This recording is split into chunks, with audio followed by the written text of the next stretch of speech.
Story time.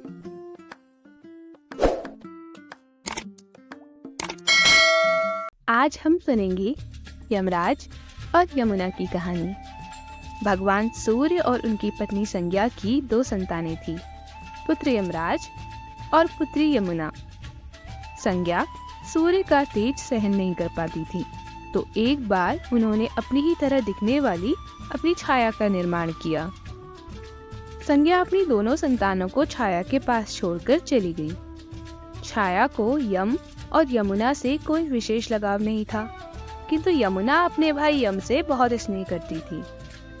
अक्सर यमुना अपने भाई यमराज के निवास स्थान जाया करती और उनसे उनके सुख दुख की बातें पूछा करती। जब भी यमुना यमराज के घर जाती तो लौटते समय यमराज को अपने घर आमंत्रित करती, लेकिन व्यस्तता के चलते यमराज के पास यमुना के घर जाने की फुर्सत ही नहीं हुई। एक दिन यमराज को लगा कि उनकी बहन उन्हें हमेशा बुलाती रहती है। यमराज ने सोचा, वैसे भी मुझे कोई बुलाता तो है नहीं, न ही मेरा आना किसी को पसंद है। एक बहन ही है जो मुझे बार बार घर आने का न्योता देकर जाती है, तो चलो आज बहन के घर जाया जाए। जब यमुना ने देखा कि द्वार पर उनका भाई आया है तो वे बहुत खुश हुईं। बड़े ही जोर शोर से यमुना ने यमराज का आदर सत्कार किया और उन्हें आदर पूर्वक बिठाया और तरह तरह के व्यंजन बना के यमराज को खिलाए। फिर उन्होंने यमराज के मस्तक पर टीका लगाया। बहन के इस स्नेह से यमराज बहुत प्रसन्न हुए।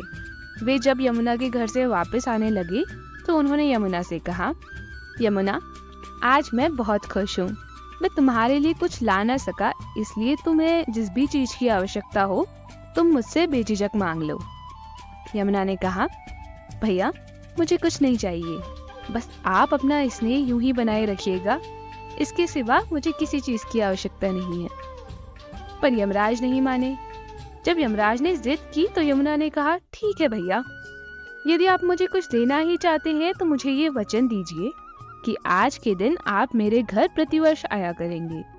और हाँ, आज के दिन जो भी भाई अपनी बहन के घर जाए उसे आपका और मृत्यु का कोई भय न रहे।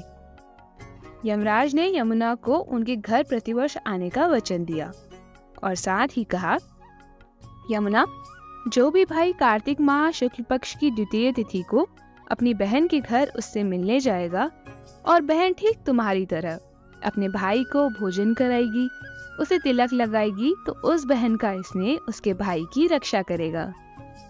तब से लेकर भाई और बहन के इस अनूठे पर्व यानी भाई दूज को मनाने की रीति शुरू हो गई। आपको ये कहानी कैसी लगी हमें कमेंट करके जरूर बताना। मिलते हैं आपसे अगली कहानी के साथ।